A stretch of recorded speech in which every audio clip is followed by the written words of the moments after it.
우리는 여러 가지 인사말들이 있습니다. 그런데 예배 자리에 나올 때 때로는 우리의 마음이 너무 고단해서 당연한 일이기도 하지만 다른 사람들에게 인사를 하기 전에 하나님 앞에 간절히 기도를 하며 예배를 준비할 때가 있습니다. 근데 때로는 하나님 앞에 간절히 기도하기보다는 옆에 오랜만에 만난 성도님들이 너무 반가워서 하나님께 기도하는 것도 잊어버린 채 반갑게 막 인사를 하고 담소를 나눌 때도 있죠.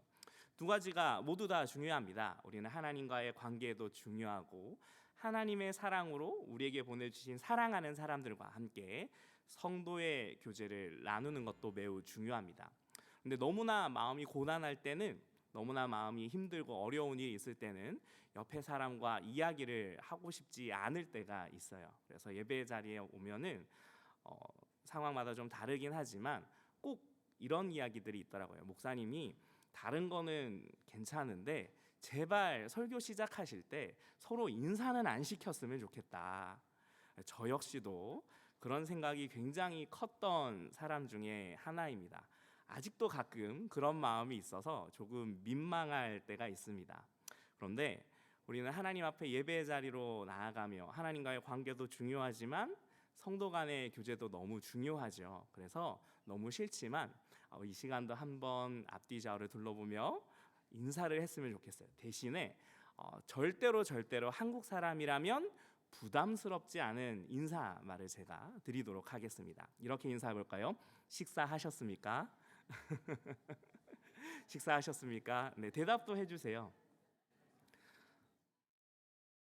네, 밥 먹었어요. 이렇게 하면은 아주 훈훈하게 대화가 끝나고, 그럼 식사하셨어요? 또 물어보고 할 텐데, 저 안 먹었어요라고 하면 한국 사람들에게는 이제 심각한 문제가 발생합니다. 왜 안 먹었어요? 왜? 왜 걸었어? 무슨 일 있어? 걸을 수도 있죠. 근데 꼭 무슨 일이 있냐 그러면서 꼭 밥을 사줘야 될 것 같고 마음이 갑자기 어려워지고 근심 걱정이 가득 차서 이 사람이 꼭 밥을 먹었으면 좋겠고 안 되겠으면 내 없는 주머니라도 털어서 시간이 안 된다면 편의점에서 삼각김밥이라도 쥐어준다거나 햄버거라도 손에 쥐어줘서 끼니를 해결해야 될 것 같은 그런 마음이 우리 한국인들의 유전자에는 있는 것 같습니다. 그래서 그런지 한국 교회가 정말로 좋은 장점이 하나 있는데 예배를 드리고 난 이후에 웬만하면 그냥 가지 않고 함께 식탁의 교제를 나눈다는 점입니다. 여러분, 이건 전 세계에 있는 대부분의 교회가 하지 않는 아주 독특한 일입니다. 서구권의 교회는요, 한 달에 한 번 정도 혹은 특별한 일이 있을 때 이제 포트락, 이제 도시락 문화라고 해서 자기가 먹을 거를 싸와서 이제 조금 나눠 먹는. 여러분, 여기서 도시락 문화가 절대로 오해하시면 안 되는 게 저 친구가 먹을 것까지 내가 싸우겠다가 아니라 내 먹을 것만 싸우는 문화입니다. 그래서 아주 조금만 싸우거든요. 그래서 되게 아쉽게 약간 서로 맛만 보는 이런 정도 문화가 있습니다. 그 외에도 모임을 한다고 해봐야 간단한 쿠키에 커피 정도만 먹죠. 그래서 어떤 한 학자들은 서구 교회의 몰락을 회복할 방법 중에 하나로 한인 교회의 이 식탁 교제를 착안을 해서 디너 처치 운동을 하기도 합니다. 함께 식사를 하면서 공동체성을 회복을 하자. 여러분, 이렇게 함께 식사를 하는 일은 우리에게 너무나 중요하고 또 그냥 밥만 먹으면 되나요? 안 되죠. 어떻게 지냈느냐, 뭘 좋아하냐, 무엇을 싫어하냐 하면서 안부도 묻고 이야기도 나누어야 됩니다. 교회에 처음 오신 분이 계실 때 이분이 우리 교회에 정착을 할 것 같다, 안 할 것 같다, 아주 확실한 신호 중에 하나도 밥을 먹고 가겠다고 하는지 안 먹고 가겠다고 하는지, 이것도 중요한 기준이 될 수 있습니다. 왜냐하면 좀 불편한 자리에선 우리는 밥을 안 먹으려고 하니까요. 조금 마음이 편해지고 이 사람이랑 가까워지고 싶고 이야기하고 싶고 관계를 회복하고 싶으면 같이 식사를 하려고 합니다. 데이트라는 커플들이 굉장히 심각한 문제가 생깁니다. 그러면 꼭 자매들이 이것부터 해요. 밥을 안 먹어요. 가만히 있습니다. 가만히. 이제 눈치 없는 남자친구는 이제 보다가 왜 안 먹어? 넌 지금 밥이 넘어가니? 이런 식으로 대화가 흘러가죠. 여기서 더 눈치를 못 채면 어떻게 됩니까? 데이트를 중간에 중단하고 가버리게 되죠. 이러면 이제 사태가 심각해집니다. 그래서 자매들이 밥을 먹지 않을 때는 형제들은 반드시 자기가 먹는 것에 집중하지 않고 식사가 자신의 데이트의 목적이라고 생각하지 않고 상대방과의 교제가 목적이다라고 생각하면서 먹는 속도도 좀 맞춰주셔야 데이트가 성공을 하고요. 메뉴도 자꾸 남자들의 메뉴인 제육볶음, 돈가스 이런 것도 좀 피하시고 자매가 뭐 먹고 싶은지도 물어보고 그런 것들을 고려할 필요가 있습니다. 결국 식사는요, 우리가 함께 친밀해져 갈 수 있는 아주 중요한 수단입니다. 그런데 이게 성경에서 하나님께서 우리에게 주신 원리라는 사실을 아십니까? 여러분, 이 맨 첫 번째 절기인 유월절이라는 절기, 굉장히 독특한 특징이 있습니다. 대부분의 절기나 율법과 같은 것들은 출애굽한 이스라엘 백성들이 가나안 땅에 들어가고 난 이후에 거기에서 모세가 시내산에 가서 하나님께 십계명을 받아오며 성막을 만드는 이 모든 과정 속에서 언약식과 함께 주어지게 되는데, 이 모든 것들에 앞서서 출애굽도 하기 전에 주어진 절기가 바로 유월절입니다. 그런데 우리가 읽은 이 유월절의 식탁에는 재미난 특징들이 있는데, 물론 문지방에 피를 바르는 것도 있지만 어린 양 한 마리, 1년이 안 된 약 8개월에서 12개월 정도 되지 않은 흠 없는 어린 양이나 이제 염소도 된다고 돼 있죠. 이 어린 양을 잡아서 함께 불에 구워 먹어야 됩니다. 그런데 함께 같은 식구들이 먹어야 되는데 이것을 남기지 않도록 하기 위해서, 거룩한 식탁의 교제인 남기지 않도록 하기 위해서 이게 남을 것 같으면 너희 이웃을 초대하라라고 되어 있습니다. 유대의 랍비들은요, 이 유월절의 절기를 지킬 때 전통적으로 최소 10명 이상이 모여야 이 유월절 어린 양을 먹을 수 있는 최소 정족수가 성립이 된다라고 이야기를 했고, 보통은 항상 30명 이상이 모여서 이 유월절의 어린 양을 함께 나누었다고 합니다. 그러니 아무리 고대 사회여서 대가족이라 할지라도 이 유월절의 만찬은 반드시 이웃을 초청해야만 성립될 수 있는 하나님의 거룩한 식탁 교제였습니다. 근데 여러분, 이 식탁의 교제를 버리려고 하다 보면은 어떤 사람들을 초청하게 될까요? 당연히 어린 양을 준비할 수 없는 가난한 사람들을 초청하게 되거나, 혹은 가족들의 어떤 아픔이나 어려움이 있어서 가족의 일부분이 잃어버려서 온전한 가족을 이룰 수 없는 경우에 초청을 해서 이 숫자를 채우게 되겠죠. 그래서 이 사람들이 함께 모여 어떻게 하게 됩니까? 하나님 안에서 서로 깨어지고 아픈 사람들이 식탁의 교제를 나누며 하나님의 은혜 가운데 회복을 맛보는, 구원을 맛보는 거룩한 식탁으로 나아가게 됩니다. 이게 우리 교회의 아주 중요한 본질적인 특징인 것 같습니다. 우리는 인생을 살다 보면 때로는 온전한 모습으로 살아가는 것 같지만 예상치 못한 일들을 당해 가족들을 상실하는 아픔을 당하거나 사랑하는 사람들을 먼저 떠나 보낼 수도 있고, 큰 경제적 어려움을 인해서 식탁을 아름답게 꾸미지 못하고 사람들을 초대하지 못할 수도 있습니다. 하지만 이 모든 아픔들을 회복하고 함께 나아가는 곳이 지금도 변함없는 이 땅의 교회여야만 합니다. 여러분, 우리는 그래서 이 구역 하사랑 잔치를 하며 구역에서 무엇부터 하면 좋을까요? 우리가 함께 초대하기로 작정한 VIP들과 함께 간단한 다과에서 좀 더 나아가 함께 식탁 교제를 하고 구역분들과 함께 식사를 나누면 너무 좋겠죠. 어쨌든 이 유월절의 만찬은 그렇게 식사의 교제를 통해 함께 하나님의 은혜를 맛보며 회복을 하는 정말 중요한 절기였습니다. 그런데 참 재밌게도 유월절 절기에만 이런 식사가 열리는 것은 아닙니다. 이스라엘의 3대 절기가 있습니다. 유월절, 칠칠절, 초막절입니다. 그 외에도 많은 절기가 있는데요. 맞습니다. 있습니다. 유월절이 있고 무교절이 있고 초실절이 있는데, 사실 유월절, 무교절, 초실절은 날짜가 붙어 있는 한 덩어리의 명절이고요. 칠칠절은 또 하나가 중간에 따로 떨어져 있습니다. 첫 수확을 하는 유월절 이후 50일째가 됐을 때 칠칠절 절기를 지킵니다.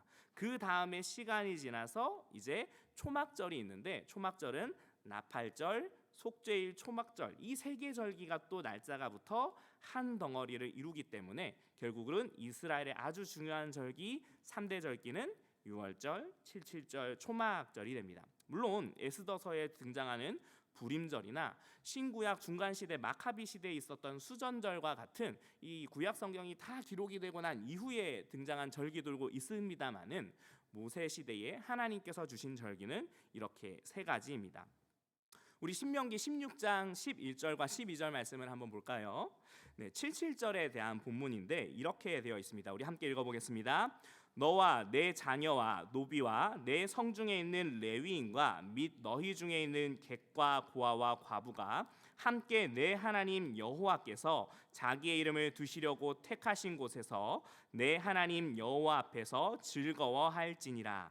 너는 애굽에서 종되었던 것을 기억하고 이 규례를 지켜 행할지니라. 아멘. 신명기 16장 14에서 15절도 볼까요? 이 본문은 초막절에 대한 본문입니다. 네, 함께 읽겠습니다. 절기를 지킬 때에는 너와 내 자녀와 노비와 내 성중에 거주하는 레위인과 객과 고아와 과부가 함께 즐거워하되. 네, 여기까지 읽겠습니다. 유월절, 칠칠절, 초막절, 하나님께서 이스라엘 백성에게 지키라고 주신 모든 절기에 뭐가 있습니까? 너의 자녀, 그리고 노비들, 성중에 거주하는 하나님의 말씀을 가르치는 레위인들, 그리고 나그네와 이방인들, 고아와 과부와 같은 가족들의 상실을 경험한 사람들, 이 모든 사람들을 너의 식탁으로 초대하라. 그리고 심지어 이런 내용도 있습니다. 11조를 소산물의 11조를 드리는 3년째 해에는 하나님 앞에 11조를 가지고 오지 말고 성중에 있는 사람들에게 베풀어 그것으로 함께 식탁의 교제를 나누라는 말씀도 있죠.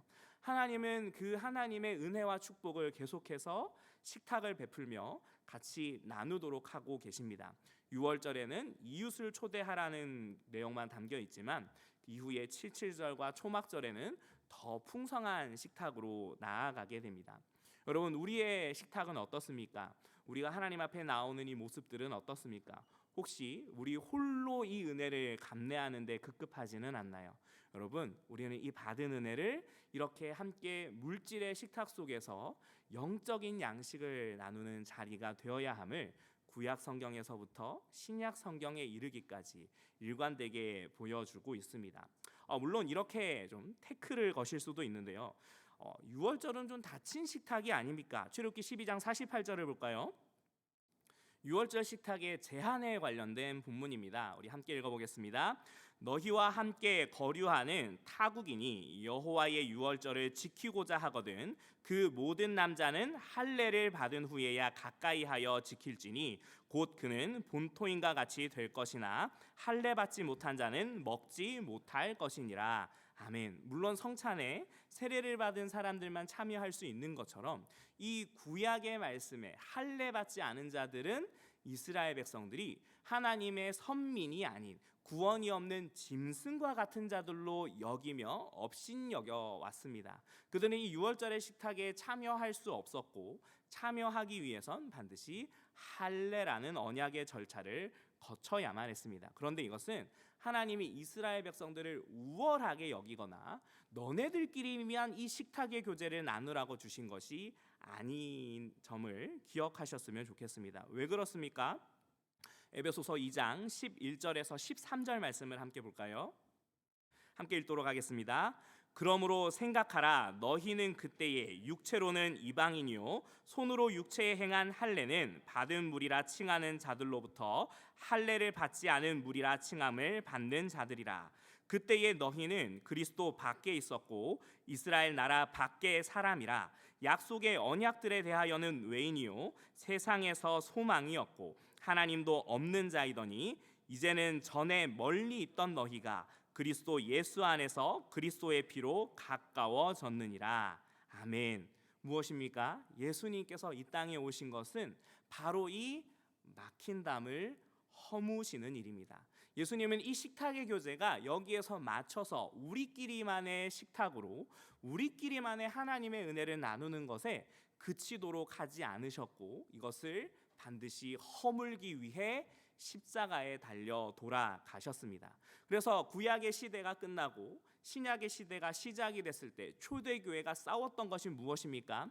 유대인들과 싸울 때에 할례를 받아야 되느냐 받지 않아야 되느냐, 할례를 받지 않은 너희가 세례로 충분하냐 아니냐, 초대교회가 아주 중요하게 싸웠던 주제 중에 하나입니다. 그런데 사도들은 일관되게 무엇이라고 얘기합니까?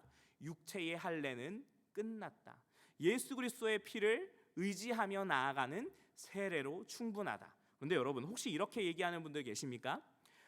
세례를 안 받으면 구원을 못 받아. 성찬에 참여를 안 하면 구원을 못 받아. 아닙니다. 예수 그리스도를 구주로 믿고 고백하면 구원을 누릴 수 있습니다. 세례는 내가 예수 그리스도와 함께 십자가에 못 박혀 죽었다가 다시 살아난 자로 내가 예수 그리스도의 남은 십자가를 지고 그리스도의 사람으로 살아가겠습니다라고 하는 하나님 앞에 서약을 올리는 과정과 같습니다. 세례는 온 성도들 앞에서 함께 성도의 교제와 하나님의 교제를 누리겠다라는 언약의 이행인 것이지, 이것이 반드시 구원의 증표는 아닙니다. 구약의 이스라엘 백성들이 할례를 그것으로 여겼지만 예수 그리스도께서는 그것이 아니라고 말씀하셨죠. 오히려 예수님께서는 무엇이 되셨습니까? 고린도서서 5장 7절에서 8절엔 이렇게 이야기를 합니다. 우리의 유월절 양 곧 그리스도께서 희생되셨느니라.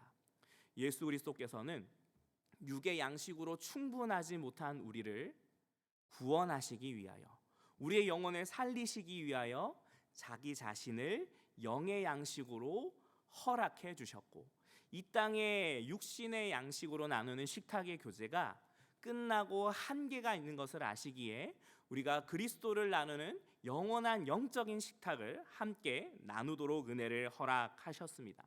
그러니 우리는 이제 어떻게 합니까? 사람들에게 그 영원한 생력 양식 대신 예수 그리스도를 증거하고 전하고 소개하며 살아가야만 합니다. 예수님께서는 최후의 만찬에서도 어떻게 하십니까? 떡을 가지사 축사하시고 그들에게 이것을 자신의 몸이요 자신의 피라라고 말씀하시며 나누어 주십니다. 오병이어의 만찬에서도 어떻게 하십니까? 그들을 긍휼히 여기시고 불쌍히 여기시며 하늘의 만나와 같은 것들을 먹이시는데, 그 무리들이 그 만찬을 다 먹고 난 이후에 예수 그리스도를 따르면 굶는 일이 없겠구나 하며 예수님을 계속해서 추적하다가 예수님이 너희들이 육신의 양식을 먹은 고로 나를 왕으로 세우려고 하느냐, 너희는 나의 살과 피를 먹어야 한다라는 이 말씀을 배우자 이 말씀은 어렵구나, 이 말씀은 무겁구나, 누가 이 말씀을 따르느냐 하고 예수님을 떠나가 버리게 됩니다. 여러분, 육신의 양식은 우리가 함께 먹으며 이 땅을 사는 동안 교제를 나누어야 되겠지만 결국 이 육신의 양식은 어디로 이어져야 합니까? 우리의 영원한 생명이 되신 예수 그리스도의 식탁의 초대로 이어져야만 합니다. 여러분, 우리가 먹는 모든 식사의 자리, 먹는 데에 집중하지 마시길 바랍니다. 물론 너무 배가 고파서 예민해질 수도 있고 힘들 수도 있겠습니다만은 우리 앞에 있는 사람이 하나님께서 우리에게 보내주신 사랑하는 사람임을 기억하시길 바랍니다. 그 사람과 함께 어떤 대화를 나누시겠습니까? 그리고 우리의 일상 속에서 만나는 믿지 않는 자들에게 어떻게 그리스도의 사랑을 그 식탁의 교제 가운데 전하도록 하시겠습니까? 우리의 식탁이 예수 그리스도께서 함께 하시는 풍성한 식탁이 되셨으면 좋겠습니다. 그리고 여러분, 마지막으로 한번 이것을 기억하셨으면 좋겠습니다. 예수님께서 하나님 앞에 제물을 바치러 나아올 때 형제와 화목하지 못한 것이 생각나거든 돌아가 형제와 화목하고 다시와 예물을 바치라 라고 말씀하셨죠. 근데 사실 이 구조는 불가능합니다. 어떻게 성전에 제물을 드리고 있는데 중간에 되돌아갑니까? 우리가 예배를 드리고 있는데 어떻게 멈추고 돌아갑니까? 그런데 그만큼 우리가 예수 그리스도의 사랑 안에서 깨어진 관계가 회복되는 것이 중요합니다. 근데 회복이 됐을 때 회복이 되기 위해 가서 미안 관계 풀자 라고 한다고 풀어집니까? 서로 대화도 나누어야 되고 함께 이 관계가 회복되기 위해 식탁의 교제도 열려야 되겠죠.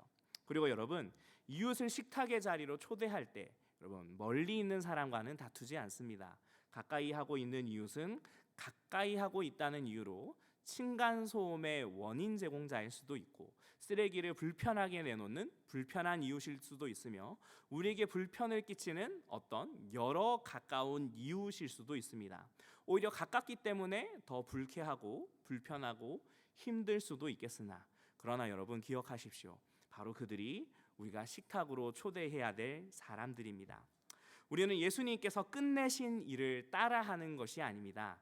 예수 그리스도의 남은 십자가를 지고 예수님께서 지금도 하고 계신 살아 역사하시는 그 사역에 동참하는 것이 우리의 식탁의 교제입니다. 그러니 여러분, 우리의 모든 식사의 자리, 예수 그리스도를 증거하시지 않겠습니까? 때로는 우리의 마음이 고단하고 힘들더라도 그리스도께서 구약에서부터 신약에까지 일관된 유월절의 어린 양으로서 우리에게 나아오시니 우리가 그 영적인 식탁을 펼치시길 바랍니다. 그리고 이 식탁의 교제 가운데 무너지고 깨어졌던 관계가 회복되며 하나님 앞에 온전한 예배를 또한 함께 놀랍게 드릴 수 있는 은혜의 주일 되시길 소망합니다.